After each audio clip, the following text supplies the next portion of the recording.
Hi Hi guys. guys. Baby, are we looking good? Mm-hmm. Yeah. Can we go like that? Make a video like this? Yes. Yeah. Okay. Yeah, hello guys, welcome Yeah. to this video. We finished with our How We Met series, and today we want to start a new one. It's called the wedding planning, so it will be just about the planning of the wedding, how it went on, what did we experience, what was good, what was bad, and some advices from our side for you. So yeah, it's going to be interesting. So tune into our videos and watch our videos. Okay, let's start. First of all, when we were planning this wedding, we had to think about the date, of course. On which date do we want to have our wedding? And we wanted to do it in summer because summer, of course, is a beautiful season. The nature is green, the flowers, trees, everything is there, is in life, is lively, and uh, we have we will have beautiful photos. We will have beautiful videotapes for it, and on the other hand, why we chose the summer also, it's vacation time, so people could make room to come to the wedding to celebrate with us and to see us. And also another point was her family is in Kenya, and of course she wanted to have her family with her, her parents, her siblings, and just besides, this was a lot of paperwork what we had to go through. Yeah, we had to do lots of things, but we will talk about it in another video. Um, her little brother is still in school, so we had to see when is he free from school, when does he have vacation, so that they can fly over to Germany and celebrate with us. Yeah. Then you wanted to talk about the location, right? Yeah, the location. Let me start with before we started planning the whole stuff, we were thinking, will this wedding even take place? Because it was Corona lockdown and everything, the world came to a standstill. And we were worrying whether our wedding is going to take place, whether we're going to have a beautiful ceremony and all that stuff. And we realized the more we thought about it, whether things are going to happen, whether not, then we were getting a bit nervous, and we started to have doubts and all that. And so we decided to put everything in the hands of God. We said, God, hey, we were going to meet at this time of Corona, and if it's your wish, then we'll have a beautiful wedding, and we want to just lay everything into your hands. So we put everything into God's hands. All the things that we're thinking about, maybe this one time, we just decided, let's put it in the hands of God and act in faith. So after we actually decided to leave everything to God, things started working for us. And I remember we started with looking for a hall. It's very important to secure a place, especially if you want to have your wedding in summer, because everyone is waiting for summer. Yeah. Everyone wants a beautiful wedding when the nature is nice, when the sun is shining and all that. And so everyone is waiting for summer with their function. So if you're in Germany and you want to have your wedding in summer, make sure you start booking months before. So our wedding was in August, but we started booking in January already. Because if you book later, you find that people also want to do their functions, and most of the beautiful places are booked up already. So start early, even if you have to book one year in advance, just do that. So not just the church place, but also the after party place, because this is also really important. You want to celebrate after your church wedding. We were sending one email after the other, and you have to have a list where you can see that, hey, we sent an email here, and if they reply, then you also write it in your list, replied or not replied. Absage oder Zusagen, wie kann man das sagen auf Englisch? They said yes or no. Yeah. Exactly. if they say yes or no, you also have to have it in your list, so that you have it clear, so that you don't confuse stuff. So every step has to be documented so nicely. You just need a book that you can write all the steps that you're taking, all the steps.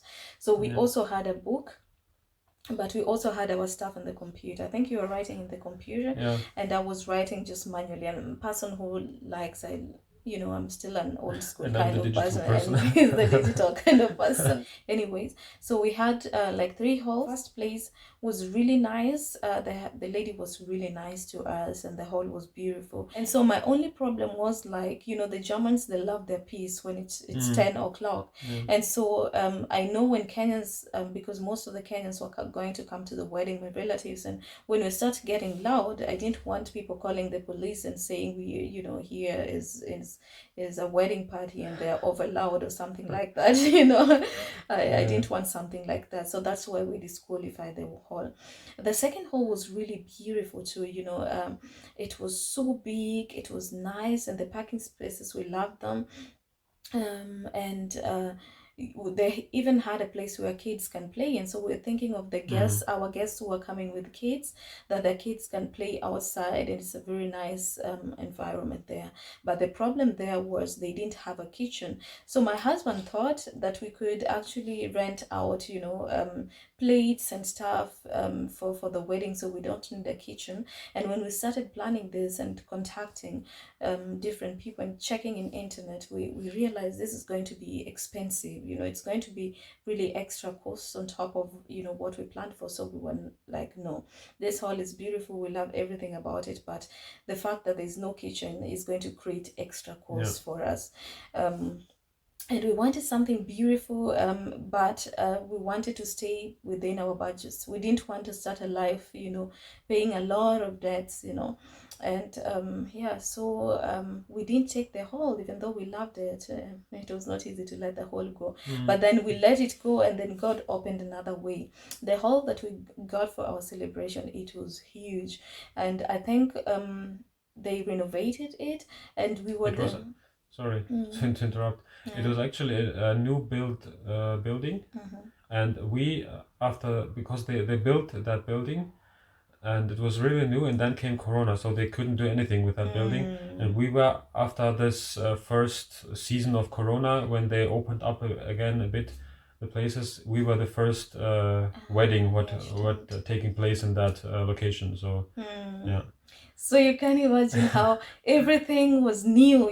The kitchen, they had brand new stuff, in the kitchen, their plates, everything was new in that kitchen. They had it was beautiful. Everything was new. The environment was huge. They had more than 60 parking spaces. Oh, that was a blessing.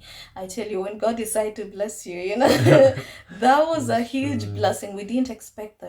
And the housemaster, the caretaker, the caretaker who was there, was really also friendly person, and we had contact with him, and we could go visit the hall with different kind of people, because you have to take to the hall, you have to bring person helping you with the decoration, you have to bring the catering person. Everyone has to kind of see where is the place, the DJ place and everything. So, and these people didn't have time. At the same time, we wanted just to make one appointment, come with all of them so that they can see the hall, but it wasn't possible. So we were coming with one after the other and after the other, different appointments. But the person, this caretaker, was so good. He would just give us appointments, and he was a funny guy. And so everything was blending in together, and we were just seeing the hand of God in the planning session. So so the tips that I would like to give you before we end this video for today: if you want to have a wedding in Germany, and you're in you are an interracial couple, it's very important to start the planning in advance, especially if you want your family to be here, because you're going to deal with the authorities.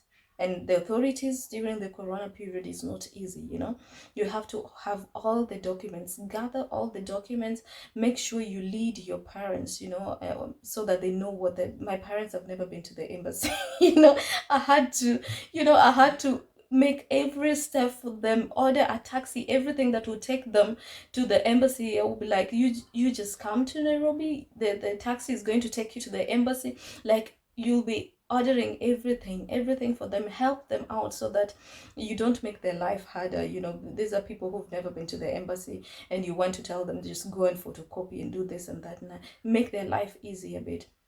And yeah, so that is what we did. Planning is a lot. So start in advance. The place that is the wedding is going to take place, plan it in advance so that you have beautiful places before people, because people always wait 2 to 3 months before, and all the places are gone. So try to do that in advance. And have your steps written down so that you see, okay, this is what we've done. You make a tick. This is what still needs to be done. You put it somewhere so that your steps, you can follow your steps well. And we were both working full time, so we didn't, when you work full time, sometimes you're so tired, you don't even know what did we do last. So if you're working full time, and when you come home you're tired, sometimes you don't even forget, who did I send an email yesterday, you're even thinking, what did I do last week, what did we do? So to avoid the chaos, just document everything. So we'll be helping you out with this. And know that it's money. You're going to spend a lot of money for the wedding. And the thing is, like Germany, it's, in Kenya people will come and do contributions and all that family support. In Germany you're alone. Yes, friends will help you, family will help you here and there, but most of it you have to finance most of the wedding alone. And thank God we were both working, so we both financed our wedding. I believe also, if you're a woman and you're working out there, don't leave the burden to your husband to finance everything, and you have money, also contribute a bit to the wedding. Don't just enjoy, and your husband is stressed up, and then you start a life with a husband that is stressed up. At least try to also contribute so that you can all enjoy, and you don't have so now we talked a lot. We leave you to watch the video and to see what information is important for you. And may God bless you, and we see you in the next video. See you. See you guys. Bye.